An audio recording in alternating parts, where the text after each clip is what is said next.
नमस्कार दोस्तों, स्वागत है आप सभी का आपके अपने YouTube चैनल कारवा जिंदगी का पर और मैं हूं आपकी दोस्त मोहिता। दोस्तों, माघ महीने के शुक्ल पक्ष की पंचमी तिथि को बसंत पंचमी का त्योहार मनाया जाता है। इसी दिन मां सरस्वती की उत्पत्ति भी हुई थी, इसीलिए इसे सरस्वती जयंती के रूप में मनाया जाता है और इस दिन मां सरस्वती की पूजा आराधना भी की जाती है। इस साल बसंत पंचमी का जो त्योहार है वो 16 फरवरी यानी कि मंगलवार को है। आज की इस वीडियो में हम बात करेंगे कि मां सरस्वती की पूजा कैसे करें, इस दिन कौन से कार्य करें और कौन से कार्य ना करें। इसीलिए इस वीडियो को पूरा एंड तक देखें। अगर पसंद आए तो इसे लाइक कीजिए और मेरे चैनल को सब्सक्राइब करना ना भूलें। दोस्तों, बसंत पंचमी से ही बसंत ऋतु का आगमन हो जाता है और ऐसा माना जाता है कि जो बसंत ऋतु है वो सभी ऋतुओं का राजा है। इसी दिन मां सरस्वती की उत्पत्ति होने के कारण इसे सरस्वती जयंती के रूप में भी मनाया जाता है। इसके पीछे एक पौराणिक कथा आती है कि सरस्वती मां की उत्पत्ति कैसे हुई। जब ब्रह्मदेव ने सारी सृष्टि की रचना कर दी, जब पेड़ पौधे जीव जंतु सभी को उन्होंने उत्पन्न कर दिया, तो उन्हें ऐसा लगा कि कुछ कमी रह गई है। तो उन्होंने क्या किया, अपने कमंडल से थोड़ा जल छिड़क दिया, जिससे कि चतुर्भुजा देवी की उत्पत्ति हुई। ये जो देवी थी ना, यही सरस्वती देवी थी। एक हाथ में वीणा, एक हाथ में पुस्तक, एक हाथ में माला और चौथा हाथ वर मुद्रा में लिए वो प्रकट हुई। इतनी सुंदर स्त्री को देखकर ब्रह्मदेव बहुत प्रसन्न हुए और उनसे आग्रह किया कि वो अपनी वीणा बजाए। सरस्वती जी के वीणा बजाते ही सभी जीव जंतुओं ने चहचहाना शुरू कर दिया। नदियां, नाले, जो भी जंगल थे, पक्षी थे, जो भी जंतु थे, सभी में एक संगीत की उत्पत्ति हो गई और चारों तरफ बहुत ही खुशहाली हो गई, बहुत ही खुशनुमा सा माहौल हो गया, जिस कारण ही ब्रह्मदेव ने मां सरस्वती को ये नाम दिया। उन्हें कहा कि आज से आप देवी सरस्वती के रूप में जानी जाएंगी और तभी से मां सरस्वती जो है वो मृत्युलोक और देवलोक दोनों में पूजे जाने लगी। उसी दिन बसंत पंचमी का दिन था और इसीलिए बसंत ऋतु के आगमन के साथ साथ मां सरस्वती जी की उत्पत्ति का भी प्रावधान है और ऐसा माना जाता है कि इसी दिन उनका जन्म हुआ, उनकी उत्पत्ति हुई थी। तो दोस्तों, सरस्वती पूजा के लिए और बसंत पंचमी के दिन जो पूजा का इस बारी शुभ मुहूर्त है वो सुबह 7 बजे से लेकर दोपहर को 12:35 पर है। आप जानते हैं कि इस दिन मां सरस्वती जी की पूजा कैसे करें। अगर आपके घर में मां सरस्वती जी की कोई मूर्ति या प्रतिमा है या उनका कोई चित्र है तो उसे पीले वस्त्र अर्पण करें। उसके बाद रोली, चंदन, चावल, केसर और पीले वस्त्र, पीले फूल और जो पीली मिठाई है वो मां सरस्वती जी को अर्पण करें। इस दिन सरस्वती वंदना का पाठ करने से भी आपको बहुत ज्यादा लाभ की प्राप्ति होती है, क्योंकि मां सरस्वती विद्या, बुद्धि, कला और संगीत की देवी है। तो इन क्षेत्रों से जुड़े जो लोग हैं उनके लिए भी ये दिन बेहद खास है।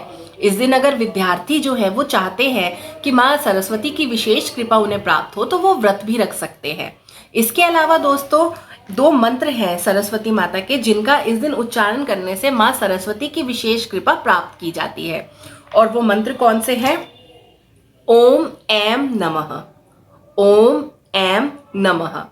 और दूसरा मंत्र जो है दोस्तों वो है ओम सरस्वतये नमः, ओम सरस्वतये नमः। जी हाँ, अगर इन 2 मंत्रों का उच्चारण आप करते हैं तो इससे आपकी विद्या में जो भी बाधाएं आती हैं वो दूर होती हैं और जो विद्यार्थी हैं उनका जो मन है वो पढ़ाई में लगता है। आप वैसे भी निरंतर अगर ऐम शब्द का जाप करते हैं तो मां सरस्वती की कृपा आप पर हमेशा बनी रहती है। आइए अब जान लेते हैं कि इस दिन हमें कौन से कार्य करने चाहिए। मां सरस्वती जी को पीला और सफेद रंग बहुत ही प्रिय है। इस दिन आप पीले या फिर सफेद वस्त्रों को धारण कीजिए।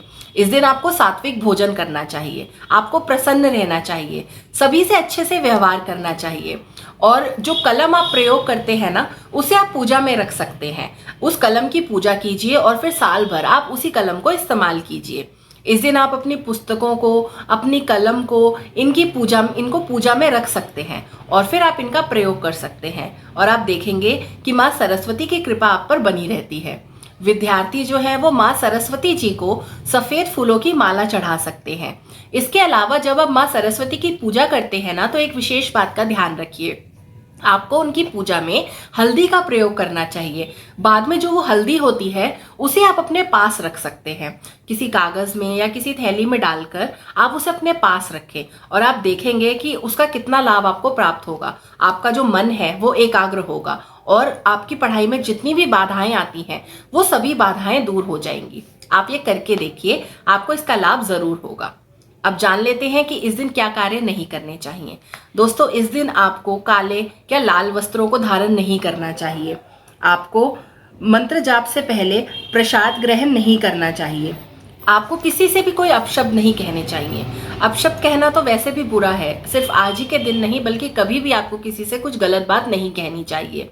इसके अलावा आपको क्या करना चाहिए, किसी भी पेड़ पौधे या जीव जंतु को, किसी को भी हानि नहीं पहुंचानी चाहिए, कोई नुकसान नहीं पहुंचाना चाहिए। अपनी विद्या का, अपनी पुस्तकों का, बड़ों का अपमान बिल्कुल भी ना करें। जी हाँ, इन सब कार्यों से माँ सरस्वती जी नाराज हो जाती हैं। इसीलिए ऐसा कोई कार्य ना करें कि जिससे विद्या की देवी आपसे दूर हो जाए। तो दोस्तों, ये छोटी छोटी चीजें हैं, अगर आप इस दिन करते हैं तो निश्चय ही आपको इनका लाभ प्राप्त होता है। मैं आशा करती हूँ कि माँ सरस्वती जी आप पर अपनी कृपा बनाए रखें और विद्या की देवी हर किसी को सद्बुद्धि दे कि वो जिंदगी में आगे बढ़े और विवेक से कोई भी निर्णय लेने के लिए हमेशा तैयार रहें। फिर मिलती हूँ आपसे एक नई वीडियो के साथ। तब तक के लिए धन्यवाद दोस्तों।